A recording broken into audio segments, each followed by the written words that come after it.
Praise God for one more day that we have come together to listen to God's word again.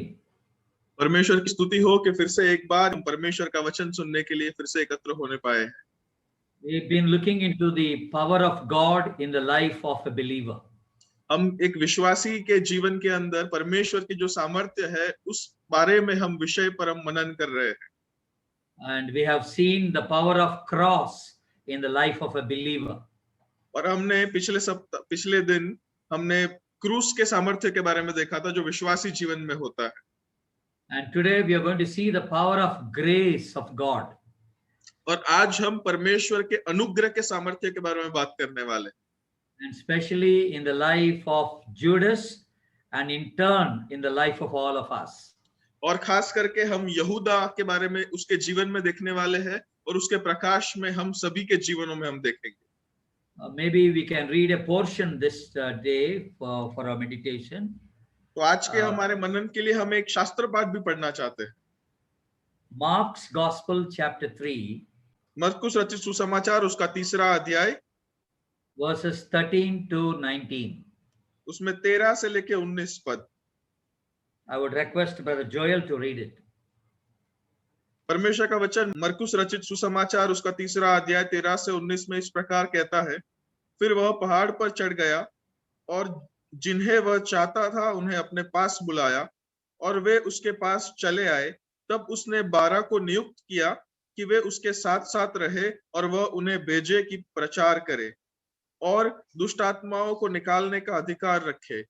और वे ये है शिमोन जिसका नाम उसने पतरस रखा और जब्दी का पुत्र याकूब और याकूब का भाई यूहन्ना जिनका नाम उसने बुअनर्गिस अर्थात गर्जन के पुत्र रखा और आंद्रियास और फिलिपुस और बर्तुलुमे और मत्ती और तोमा और हल्फईस का पुत्र याकूब और तद्दे और शेमोन कनानी और यहूदा इस्करियोती जिसने उसे पकड़वा दिया था।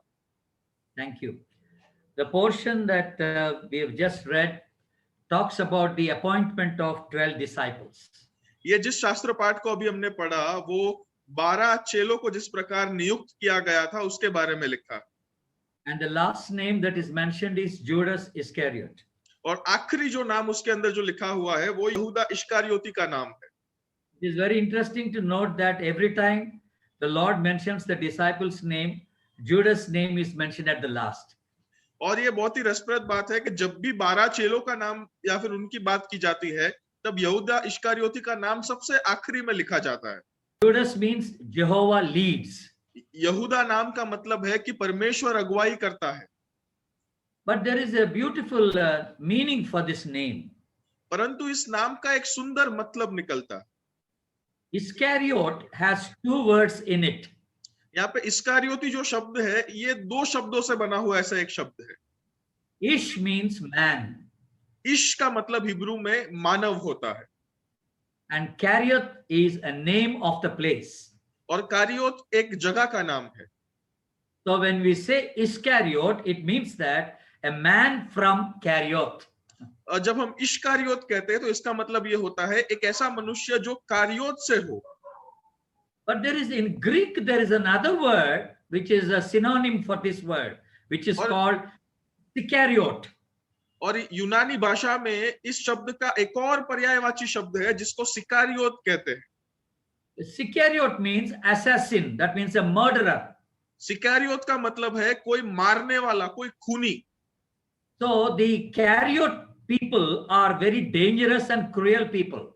और ये जो कैरियोत के जो लोग थे वो बहुत ही खतरनाक और बहुत ही भयंकर लोग थे। And they are murderers. और वो खूनी थे। So you can understand the place where Judas comes from.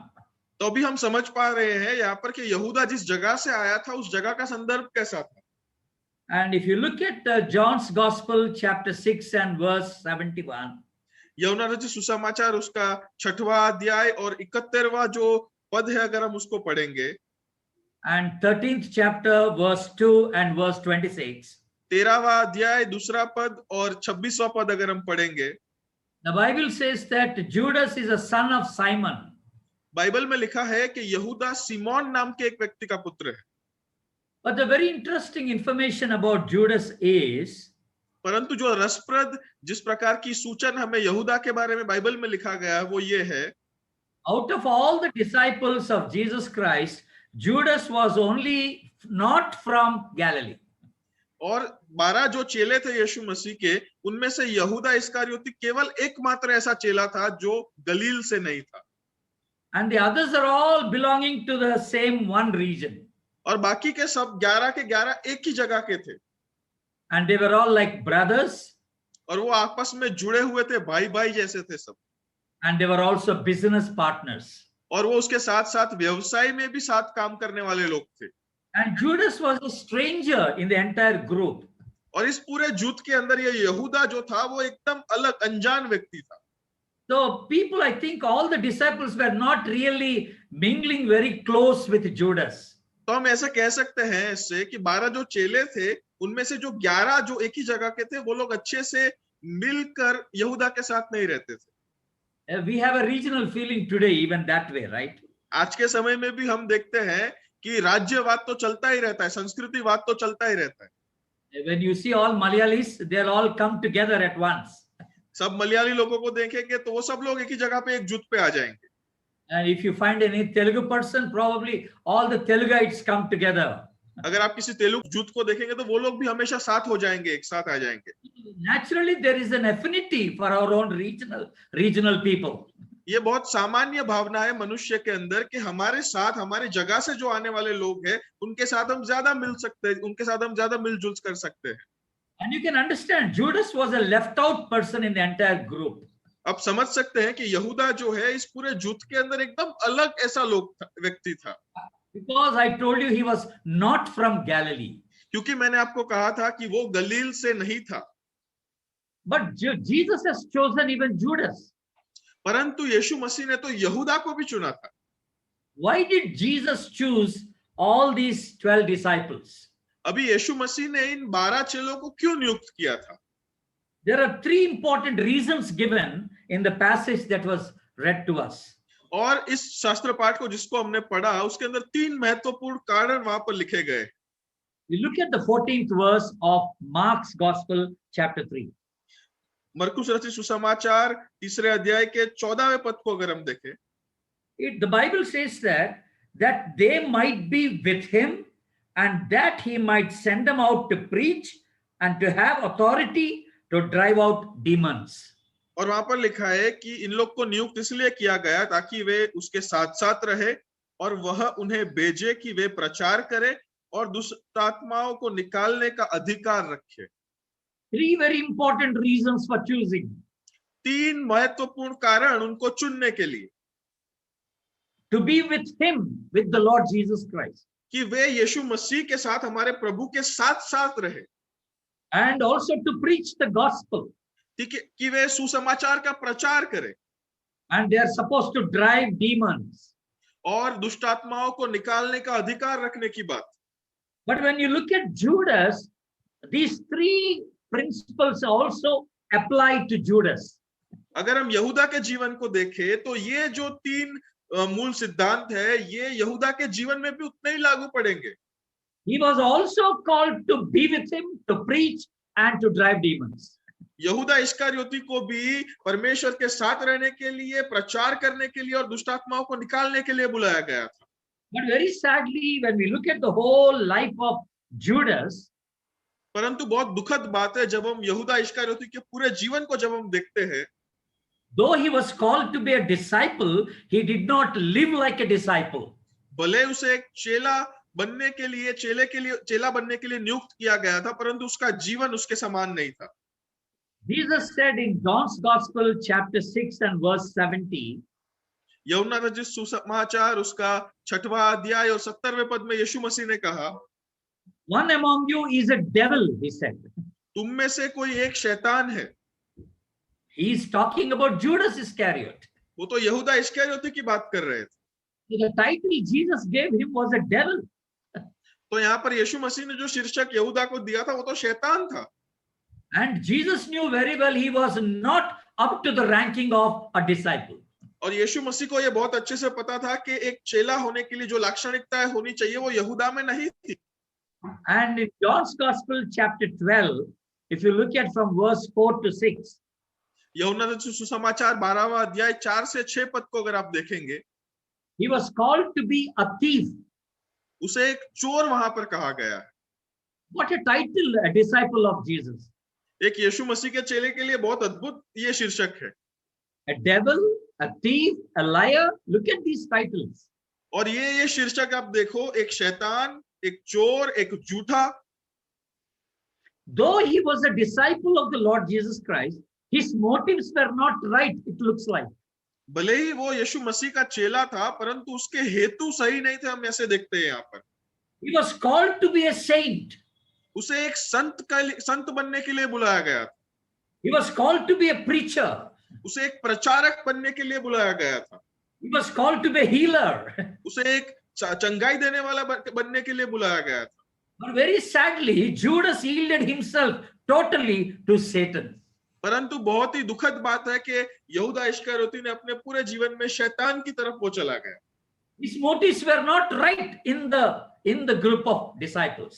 और उन चेलों के उस जुट के अंदर यहूदा इस्करियोती के जो हेतु थे वो अच्छे नहीं थे। The question that need to be asked today is, जो प्रश्न हमें पूछना चाहिए वो ये है, what are our motives today like? आज हमारे जीवन में हमारे हेतु क्या-क्या है? We come into Christianity, but with what motive? हम मसीहत में आते तो है, मसीह विश्वास में आते हैं, परंतु हम किन हेतुओं के साथ आते हैं? We want to accept Jesus Christ as a personal savior and take baptism, but what is the motive behind? हम यीशु मसीह को अपने जीवन में ग्रहण करना चाहते हैं, हम बपतिस्मा लेना चाहते हैं, परंतु उसके पीछे का हेतु क्या है? Every motive is a secret. हर एक हेतु जो है वो एक रहस्य होता है। Because nobody knows the motives that are there in our mind and in our heart. क्योंकि कोई भी व्यक्ति नहीं जानता है हमारे मन में, हमारे हृदय में क्या हेतुओं के वजह से हम कुछ कार्य करते हैं। People only see what we do outwardly. लोग सिर्फ देखते हैं हम बाह्य रूप से क्या-क्या करते हैं, but they do not know what is the internal motive that we have. परंतु वे नहीं जानते कि आंतरिक रूप से अंदर से हमारा हेतु क्या है उस कार्य को करने के पीछे। But there will be a day in Romans chapter 2 verse 16 says, Romeo की पत्री दूसरा अध्याय 16वें पद के अंदर लिखा है कि एक दिन ऐसा आएगा, all our secrets will be taken into account. जहां पर जितने भी हमारे रहस्य है उन सब चीजों को खुला कर दिया जाएगा। But are the secrets? Every motive is a secret. और इसलिए ये सब रहस्य है, हर एक हेतु जो है हमारे अंदर में रहस्य है। So Judas' motive was not right, though he was in the group of disciples. तो यहाँ पर हम देखते हैं कि यहूदा का जो हेतु था वो सही नहीं था, भले ही वो चेलों के एक जुट में था।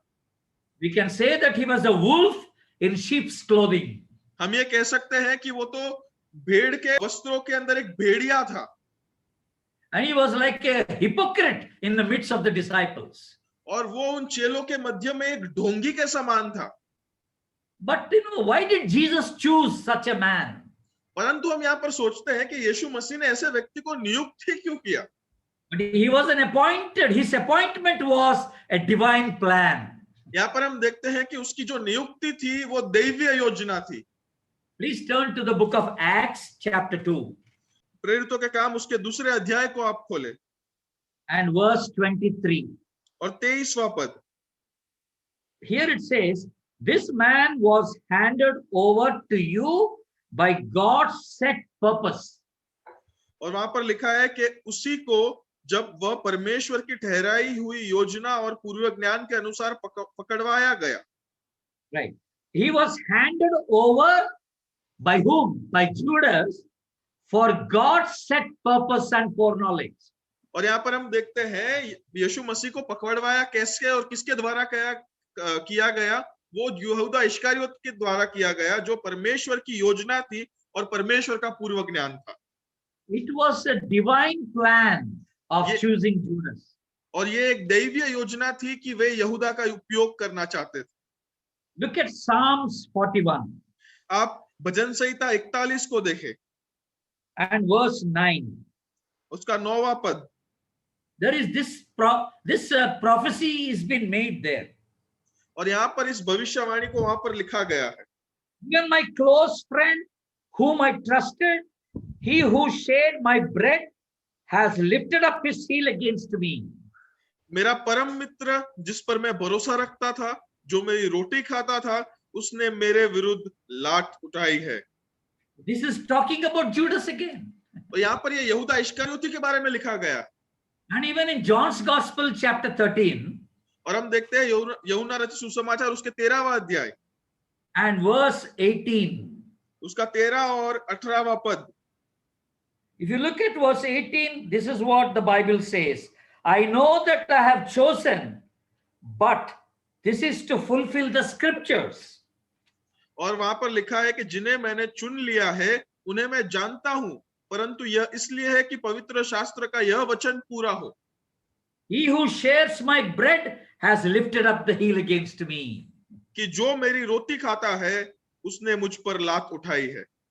And even in Zechariah, the book of Zechariah, chapter 11, verses 12 and 13 talks about Judas betraying the Lord Jesus Christ. और जकारिया का पुस्तक 11वां अध्याय 12 और 13 पद में भी हम देखते हैं कि वहां पर भी यहूदा इस्करियोत के बारे में एक भविष्यवाणी की गई।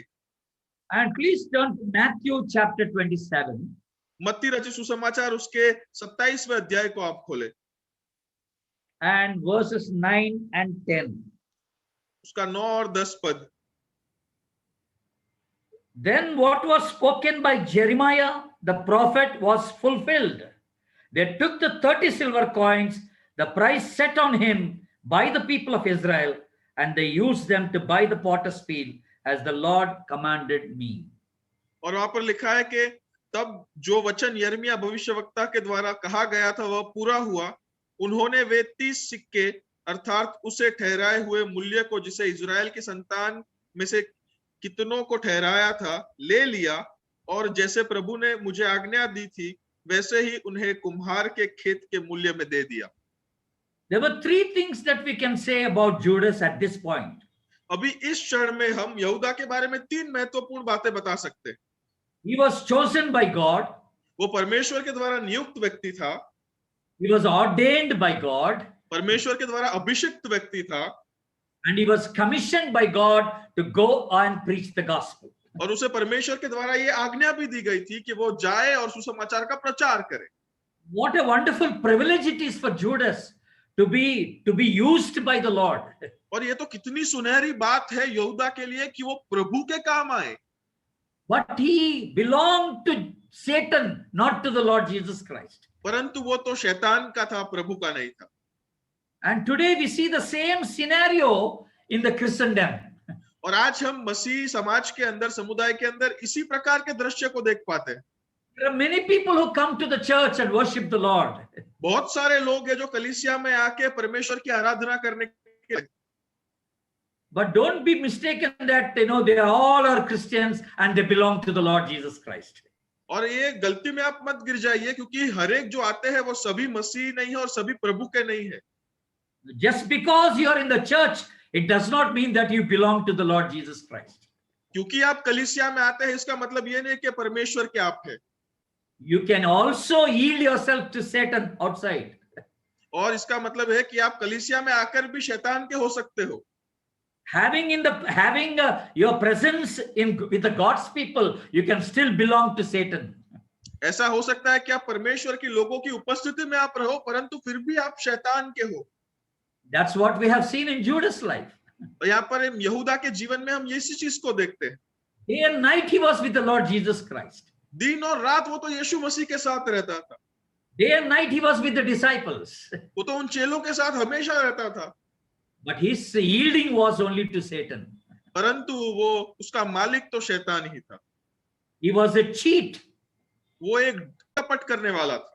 The most treacherous personality of all the human beings. और सारे मानव जात में सबसे भयंकर जिसका व्यक्तित्व हो, ऐसा एक व्यक्ति था ये। And we know that he sold Jesus for 30 silver coins. और हमें ये पता है कि उसने यीशु मसीह को 30 चांदी के सिक्कों के लिए बेच दिया था। This is a slave's worth. In the book of Exodus we read it. और हम निर्गमन की पुस्तक में देखते हैं कि ये तो एक गुलाम का कार्य था। Even today, many people betray Jesus like Judas has betrayed him. आज के दिन में भी हम देखते हैं अनेक लोग यीशु मसीह को धिक्कारते हैं जिस प्रकार यहूदा ने किया था। We don't want to say that we belong to Jesus Christ. हम लोग ये कहना ही नहीं चाहते कि हम परमेश्वर यीशु मसीह के हैं। For a temporary pleasure, we want to betray the Lord Jesus Christ. कुछ क्षणिक आनंदों के लिए हम परमेश्वर को हम धोखा देना चाहते हैं। For a position, for a fame, we want to betray the Lord Jesus Christ. किसी पोजीशन, सत्ता के लिए, किसी भी प्रकार की प्रसिद्धि के लिए हम परमेश्वर को धोखा देना चाहते हैं। Even for a recognition in the church, at times we would betray the Lord Jesus Christ. और कलीसिया में हमारा नाम लिया जाए उसके लिए भी हम काफी बार परमेश्वर को धोखा देते हैं। But the question that comes here is, परंतु जो प्रश्न हमारे सामने यहाँ पर जो रखा जाता है वो यह है, did Jesus know that Judas is going to betray him? कि क्या यीशु मसीह को पता था कि यहूदा यीशु मसीह को धोखा देने वाला है? If you read the whole Gospels, all the Gospels, यदि आप सारे सुसमाचारों को पढ़ेंगे, you can very well say 100% Jesus knew that Judas is going to betray him. आप पढ़कर ये अनुमान लगा पाएंगे कि 100% यीशु मसीह को पक्का पता था कि यहूदा इस्करियोत यीशु मसीह को पकड़वा देने वाला है। Was Judas warned by Jesus anytime? क्या यीशु मसीह ने यहूदा इस्करियोती को कोई चेतावनी दी थी पहले? Absolutely, he was warned. और ये भी स्पष्ट है कि चेतावनी भी यीशु मसीह ने दी थी। Not even once, in many occasions, Jesus warned him about the act that he was going to perform. और एक बार नहीं परंतु हर एक घटना में हम कहीं ना कहीं देखते हैं कि यीशु मसीह ने उसके जो कार्य वो जो करने वाला था उसके लिए उसको चेतावनी भी दी थी। And there were times that Jesus warned him directly by saying that whoever I give this bread, he is the person, he said. और काफी बार तो सीधी रीति से उसके मुंह पर उसे कहा था कि जिसको मैं रोटी दूंगा वो मुझे धोखा देने वाला है। And what else you want to know about his stance with the Lord Jesus Christ? और क्या आप जानना चाहते हैं कि किस प्रकार का संबंध यहूदा का यीशु मसीह के साथ का था? And what do you expect Judas to do? अब यहाँ पर आप यहूदा इस्करियोत से क्या अपेक्षा रखते हैं कि वो क्या करेगा? Every time a warning comes from the Lord Jesus Christ, he would have repented, he would have changed his mind. और जितनी भी बार यीशु मसीह के तरफ से कोई भी अगर चेतावनी अगर आई थी तब उतनी बार उसने शायद पश्चाताप करके अपने मार्ग को बदल देना था उसे। Even on the Last Supper day, that was the last opportunity for Judas to leave that entire event and confess and repent and give his life to the Lord. और वो आखिरी बोझ के समय में भी जब उसके पास ये आखिरी अवसर था कि वो पश्चाताप करे और अपने आप का समर्पण परमेश्वर को कर दे। But he never considered the grace that was shown upon him. परंतु उस पर जो अनुग्रह दर्शाया गया था उसको उसने कभी भी अपने जीवन में नहीं गिना। He was totally under the control of Satan. वो संपूर्ण रीति से शैतान के चंगुल में था। As Jesus said, he was a devil, he said. अब जैसे यीशु मसीह ने खुद ही कहा था कि वो शैतान था। There are some people even today, they are absolutely 100% under the control of Satan. और आज के समय में भी कई ऐसे लोग हैं जो 100% शैतान के चंगुल में उसके नियंत्रण में रहते हैं। The Lord wants them again and again. परमेश्वर जो है वो अनेक बार उनको निरंतर चेतावनी देते रहते हैं। But they do not want to change their lives. परंतु वो अपने जीवनों को परिवर्तित नहीं करना चाहते। Do not want to repent and confess their sins before the Lord. वो पश्चाताप कर कर अपने पापों की कबूलात परमेश्वर के सन्मुख नहीं करना चाहते। They love to do what they are into it. जो लोग चीजें वो करते आ रहे हैं वो उनको करना बहुत ही अच्छा लगता है। Satan is very active today. शैतान जो है आज वो बहुत सक्रिय है। He is very powerfully working in the lives of people today. वो लोगों के जीवनों के अंदर आज के समय में बहुत ही सामर्थ्यवान रीति से कार्यरत है। And though he was a disciple, he could not live like a disciple of the Lord Jesus Christ. और भले ही वो एक चेला था परंतु वो परमेश्वर के चेले के समान वो अपने जीवन को नहीं जी पाया। I wanted to ask you, are you listening to God's word these days? मुझे तो आपको पूछना है कि आज के समय में क्या आप परमेश्वर की आवाज को सुन रहे हैं? Are you prompted to be obedient to the Lord these days? क्या आपको इस प्रकार की प्रेरणा मिलती है कि परमेश्वर की आज्ञाओं का आप अपने जीवन में पालन करें? I want to tell you, we are in a grace period now. मुझे आपको बताना है कि हम अभी एक कृपा के अनुग्रह के समय में जी रहे हैं। We are shown mercy by the Lord Jesus Christ. परमेश्वर यीशु मसीह के द्वारा हम पर दया दर्शाई गई है। There are two words we use in English. और अंग्रेजी भाषा में दो शब्दों का प्रयोग हम करते हैं, Grace and mercy. कृपा, अनुग्रह और दया। What is grace? कृपा का अनुग्रह का मतलब क्या है? You know, the blessing we are not worthy to receive, we receive that blessing. हम जिन आशीषों के लायक नहीं है, वो आशीष जब हमें मिले, And that means that the grace is shown upon us. तो इसका मतलब है कि हम पर अनुग्रह किया गया। Then what is mercy? तो मतलब दया का मतलब क्या है फिर? The punishment that we ought to receive, we are not receiving that punishment. जो शिक्षा, जो अनुशासन हम पर होना चाहिए, वो शिक्षा हम पर नहीं आती। That is called mercy. उसका मतलब दया है। So Lord is showing a lot of mercy to the Christians today. और आज के समय में परमेश्वर जो है वो बहुत ही दया दर्शा रहे मसीह लोगों पर। He is not acting like he acted in the Old Testament. परमेश्वर जिस प्रकार से पुराने नियम में कार्यरत थे, उस प्रकार का कार्य वो आज नहीं कर रहे हैं। The Old Testament, the punishment came instantly to the people. पुराने नियम के अंदर हम देखते हैं जो शिक्षा है वो तुरंत ही लोगों के ऊपर आ जाती थी। In the Old Testament, we have seen people instantly been struck with leprosy. हम देखते हैं पुराने नियम के अंदर जो लोग थे शिक्षा के स्वरूप में एकदम से उन पर कोड़ का रोका जाता था। And in the Old Testament, we see people, the earthquake has taken place, people have gone and died instantly. पुराने नियम में हम देखते हैं काफी बार शिक्षा के स्वरूप में धरतीकंप बड़े-बड़े आए हैं और अनेक जातियां, समुदाय जो है वहीं पर वो मर गए हैं। But God is not working like that today. Praise God for that. परंतु परमेश्वर की स्तुति हो कि परमेश्वर उस रीति से आज कार्यरत नहीं है। Lot of grace and mercy is shown upon our lives today. हमारे जीवनों के अंदर परमेश्वर की अनेक अनुग्रह और अनेक दया को दर्शाया गया। Again and again, the warning comes from the Lord today for us. एक के बाद एक हमारे लिए परमेश्वर ने हमें चेतावनी दी है हमारे जीवनों के अंदर, We take it very lightly.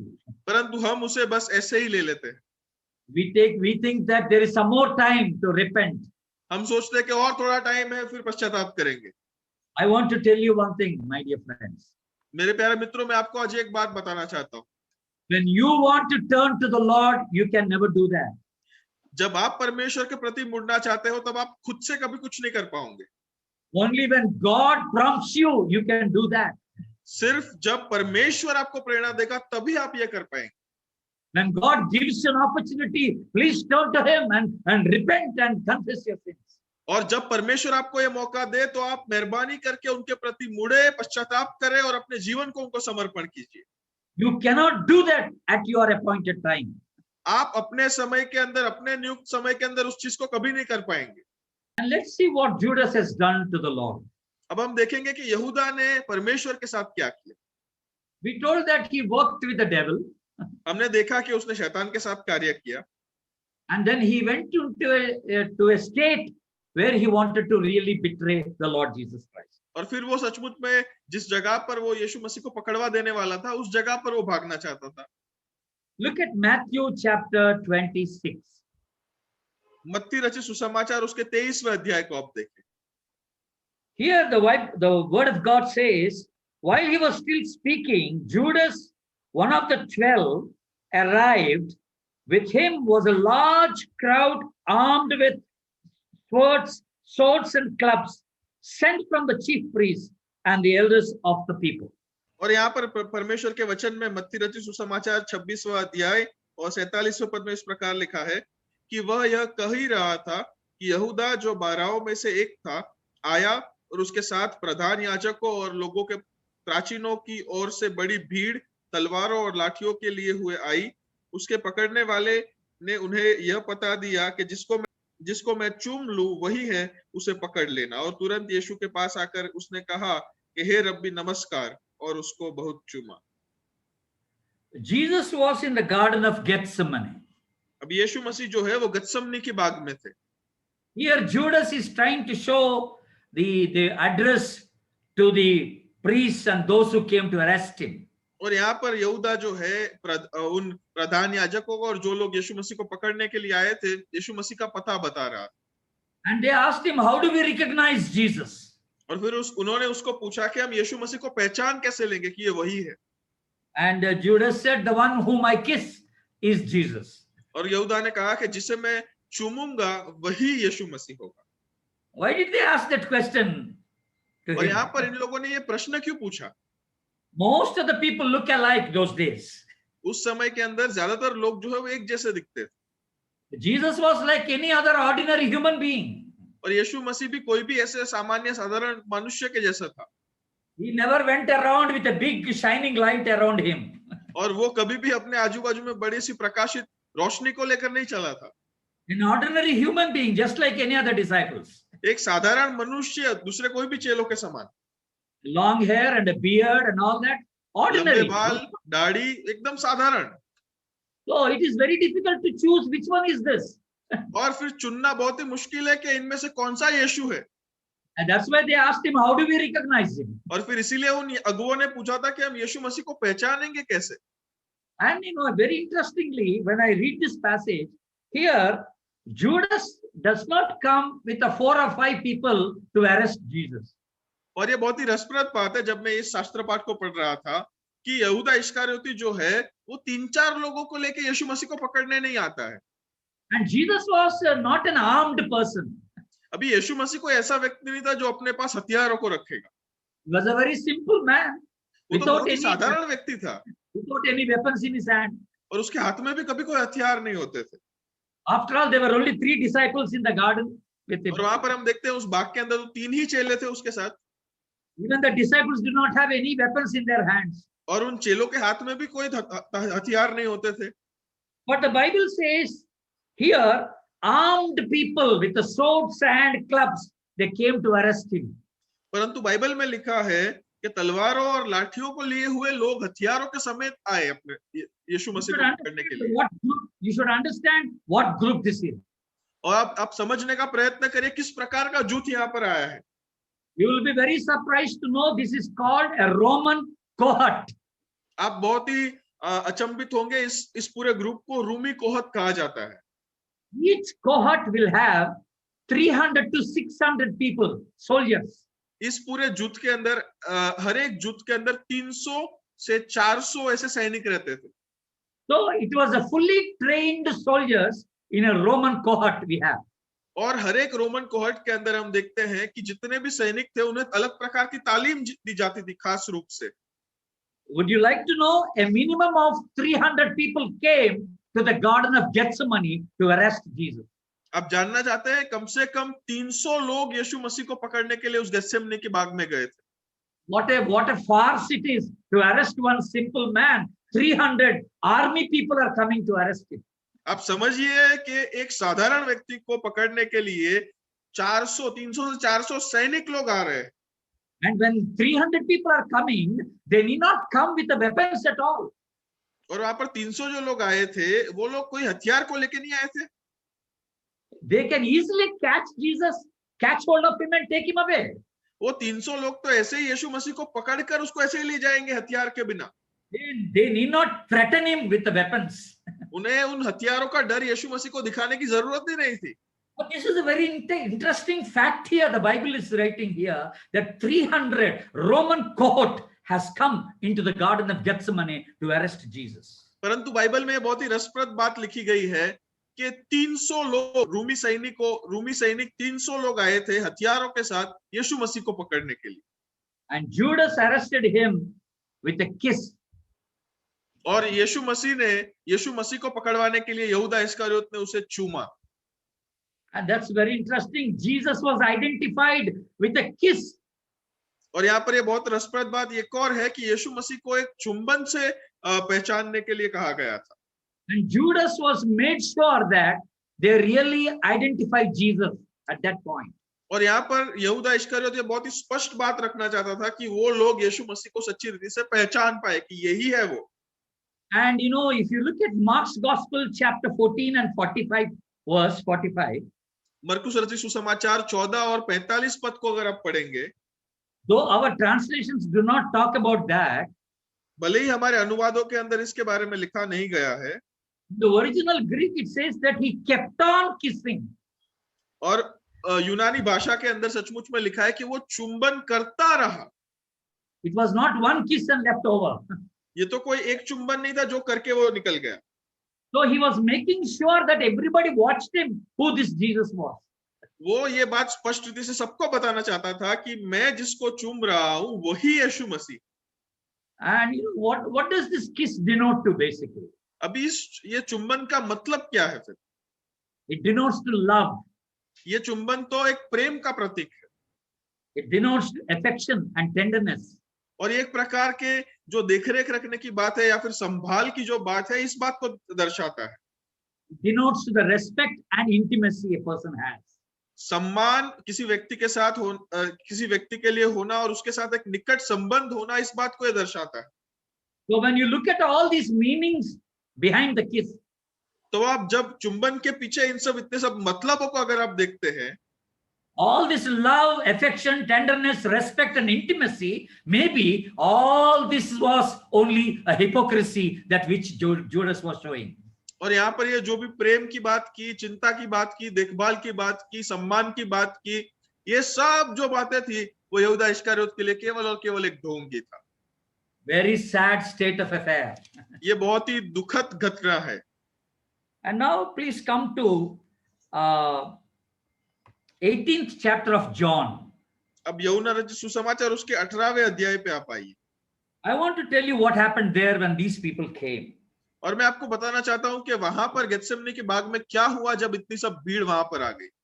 When all these people came with the torches and lanterns and the weapons at that night, और जब ये सब लोग ये हथियारों को लेके, लालटेनों को लेके इतनी भीड़ जमा करके यीशु मसीह को पकड़ने के लिए वहां पर आ गए, and the Bible says in the 4th verse of the 18th chapter, और बाइबल चौथे पद के अंदर कहता है 18वें अध्याय के, Jesus, knowing all that was going to happen to him, went out and asked them, who is it that you want? चौथे पद में लिखा है कि तब यीशु उन सब बातों को जो उस पर आने वाली थी यह जानकर निकला और उनसे कहने लगा, तुम किसे ढूंढते हो? And Jesus answered, they said Jesus of Nazareth. और फिर उन्होंने उत्तर दिया कि यीशु नासरी को। And what did Jesus say? और फिर वहां पर यीशु मसीह ने क्या कहा? I am the one, he said. मैं हूं वो। And what happened then? और फिर उसके बाद क्या हुआ?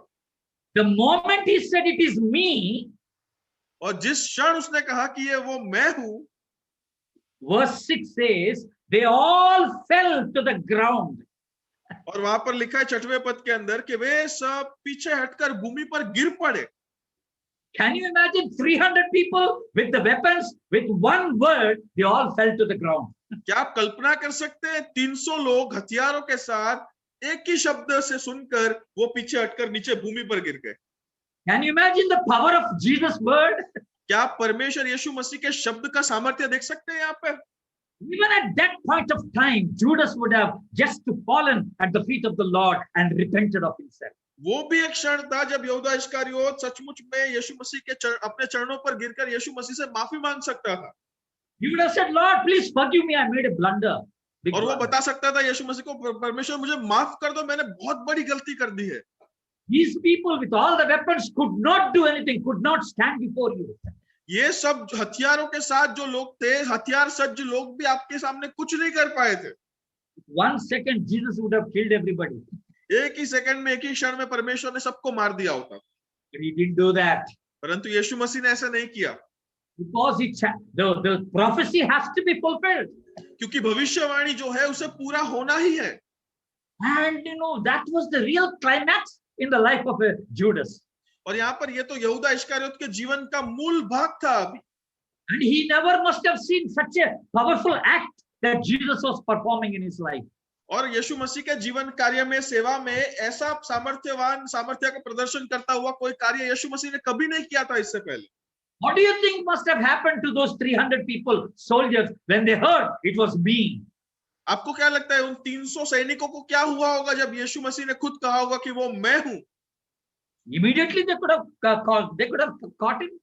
उन्होंने तुरंत शायद यीशु मसीह को पकड़ लिया होता था। But they all fell to the ground flat. परंतु वो तो सब पीछे हटकर भूमि पर गिर गए। Now tell me, who arrested whom? अब यहाँ पर आप बताइए मुझे कि किसने किसको गिरफ्तार किया? Did they arrest Jesus? क्या उन लोगों ने, उस भीड़ ने यीशु मसीह को गिरफ्तार किया? Jesus surrendered himself to them. यीशु मसीह ने तो खुद अपने आप का समर्पण उनको कर दिया। That was the purpose for which he came to the earth. और वही तो हेतु था जिसके लिए यीशु मसीह इस पृथ्वी पर आए थे। That's what the Bible says. I have authority to give my life and I have authority to take it back. और इसीलिए तो यीशु मसीह ने कहा था, मुझे मेरा प्राण देने के लिए भी अधिकार है और लेने के लिए, वापस लेने के लिए भी अधिकार है। No one has right and authority to take the life from me. और किसी के पास ये अधिकार नहीं है कि वो मेरे प्राण को या मेरे जीवन को मुझसे ले ले। Jesus now was never killed on the cross. और यीशु मसीह को कभी वधस्तंभ पर, क्रूस पर मारा नहीं गया था। I will tell you later when we talk about Good Friday. हम जब भले शुक्रवार के बारे में बात करेंगे तब इस पर हम ज्यादा देखना चाहते हैं। No one could kill him. कोई उसे मार नहीं पाया था। He himself gave his life to all of us. उसने खुद अपना प्राण हम सबको दे दिया। You think these soldiers came and arrested Jesus? आपको क्या लगता है ये सैनिकों ने आके यीशु मसीह को गिरफ्तार किया? No one could dare to stand before him. वो तो उसके सामने खड़े भी नहीं रह पाए थे। It was Jesus who surrendered himself. ये तो यीशु मसीह था जिसने अपने आप का समर्पण उनको कर दिया। I wonder it would have taken some time for them to get up and set themselves right. मैं सोचता हूँ कभी-कभी कि उनको शायद वापस खड़े होकर फिर से स्थिर होने के लिए थोड़ा समय लगा होगा उस समय भी। Jesus must have told, "Come on, take me, yaar." यीशु मसीह ने कहा होगा कि आओ यार मुझे पकड़ लो अभी। And they must have been very scared even to touch him. और वो तो शायद यीशु मसीह को स्पर्श करने के लिए भी बहुत डर गए होंगे। It was all a divine plan of ये God. सब दैवीय योजना थी परमेश्वर की। And what happened to Judas now? फिर यहूदा को इसके बाद क्या हुआ? Looking at all these things, ये सब चीजों को यहूदा ने जब देखा, and Judas now start repenting. अब यहूदा यहाँ पर फिर इसके बाद पश्चाताप करने लगता है। Look at the Matthew chapter 27. मत्ती रचित सुसमाचार 27वां अध्याय आप देखें, Verses 3 and 4. 3 और 4 पद। And in the 4th verse, Judas says, "I have sinned, for I have betrayed an innocent blood." और 4थे पद में वहां पर लिखा है कि मैं निर्दोषी को मृत्यु के लिए पकड़वा कर पाप किया है। He went and shouted at the chief priest. और वहां जाकर प्रधान याजकों के सामने वो जाकर चिल्लाने लगा। He said, "Take my coins back and give Jesus." और उसने कहा कि ये सब सिक्के वापस ले लो और यीशु मसीह को वापस दे दो। He was an innocent person. वो तो निर्दोष था। I only made a mistake in giving it to you. और मैंने ही गलती की थी कि मैंने उसे आपको दे दिया। He said, "What is it to us? That's your responsibility." और फिर उन्होंने कहा कि हमें क्या है, वो तो तू जाने। And what happened here later? और फिर इसके बाद यहाँ पर आगे क्या हुआ? Look at the 5th verse. 5वें पद को देखे। Judas threw the money into the temple and left. Then he went away and hanged himself. और तब वह उन सिक्कों को मंदिर में फेंक कर चला गया और जाकर अपने आप को फांसी दी। What a sad ending of Judas. और ये बहुत ही दुखद अंत है यहूदा के लिए।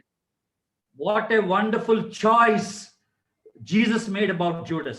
कितनी अच्छा विकल्प यीशु मसीह ने यहूदा के लिए रखा था। What a wonderful opportunity it was for Judas to serve as a disciple of the Lord Jesus Christ. और कितना अद्भुत ऐसा अवसर, मौका यहूदा को दिया गया था कि वो परमेश्वर के चेले के समान एक सेवा कार्य कर पाए। He was chosen, he was ordained, and he was commissioned by the Lord Jesus Christ. उसे नियुक्त किया गया था, उसे अभिषिक्त किया गया था और उसे यीशु मसीह के द्वारा एक मिशन दिया गया था, सेवा कार्य दिया गया। Like any other disciple, he would have done great things for the Lord. और हर एक दूसरे चेलों के समान उसने भी शायद यीशु मसीह के लिए वो महान कार्य कर पाता था।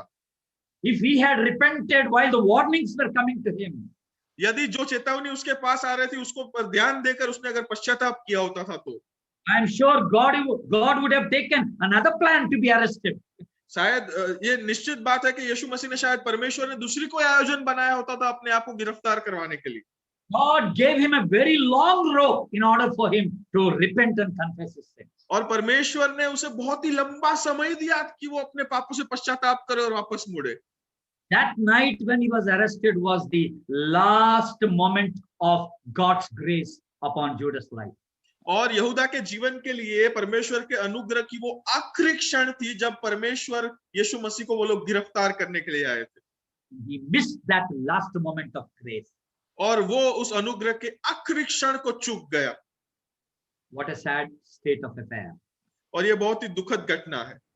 I want to tell you, my friends, मेरे प्यारे मित्रों, मुझे आपको ये कहने दो आज, don't underestimate God's grace. परमेश्वर के अनुग्रह को आप ऐसे ही मत ले लो। Don't take it lightly. उसे बहुत सामान्य रीति से मत गिनो आप। God is loving God. God is a gracious God. परमेश्वर प्रेमी परमेश्वर है, परमेश्वर कृपालु परमेश्वर है, and we are in the grace period now. और अभी हम इस अनुग्रह के समय में जी रहे हैं. We do not know how long the grace will be shown upon your life and my life. मुझे नहीं पता, हमें नहीं पता कि कितने समय तक ये अनुग्रह मेरे और आपके जीवन में दिखाया जाएगा.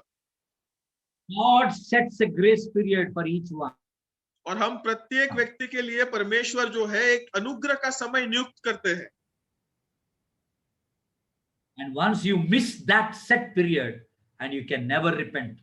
और एक बार आप उस नियुक्त समय को चूक जाते हैं, अगर आप गलती से उसे छोड़ देते हैं, आप फिर से कभी पश्चाताप नहीं कर पाएंगे.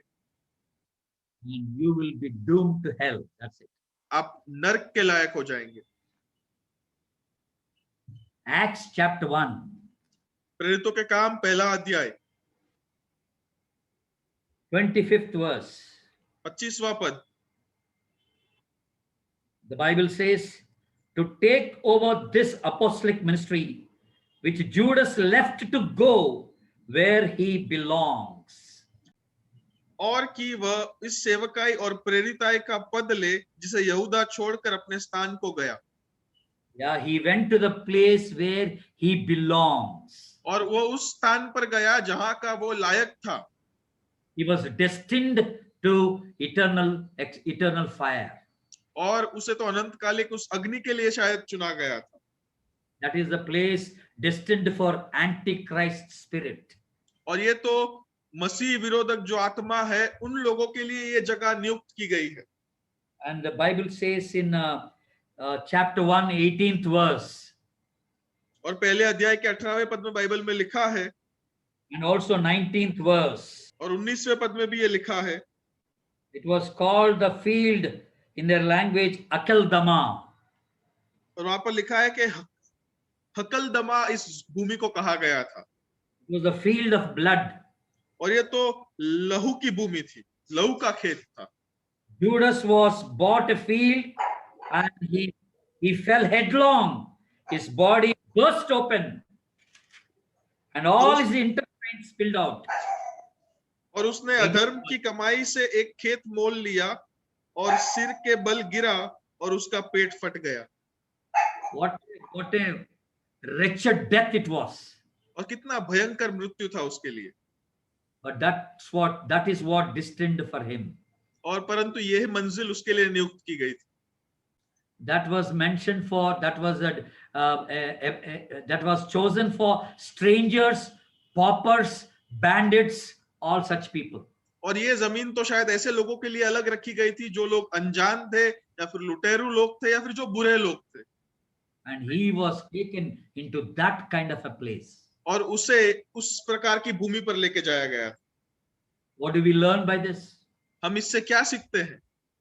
Grace was given so generously, shown generously towards Judas. यहूदा के लिए, यहूदा के प्रति अनुग्रह कितने परोपकारी रीति से दिखाया गया था.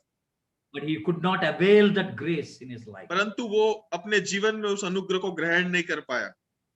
Chosen, ordained, commissioned, but failed utterly. उसे नियुक्त किया गया था, अभिषिक्त किया गया था, सेवा कार्य दिया गया था, परंतु सब बातों में वो निष्फल ठहरा.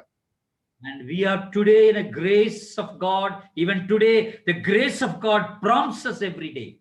और आज के समय में भी परमेश्वर का जो अनुग्रह है वो दिन प्रतिदिन हमें ये प्रेरणा देता रहता है कि हम पश्चाताप करें. Let us respond rightly to the grace. आइए हम उस अनुग्रह का सच्ची रीति से प्रतिसाद दें. After the grace period comes the judgment period. उस कृपा के अनुग्रह के समय के बाद न्याय का समय आएगा. There is no salvation in judgment. और न्याय में कोई उद्धार नहीं है. There is no repentance in judgment. और उस न्याय में कोई पश्चाताप नहीं है. There is no forgiveness in judgment. और उस न्याय में कोई क्षमा नहीं है. All that repentance, forgiveness, confession should be done in the grace period. हर एक कबूलात, क्षमा मांगना, पश्चाताप, ये सब इस अनुग्रह के समय में हमें करना है. God loves you even today. परमेश्वर आज भी आपसे प्रेम करता है. He wants to forgive you. वो आपको क्षमा देना चाहता है. He wants to accept you. वो आपको ग्रहण करना चाहता है अपने राज्य में. He wants to give you a new life.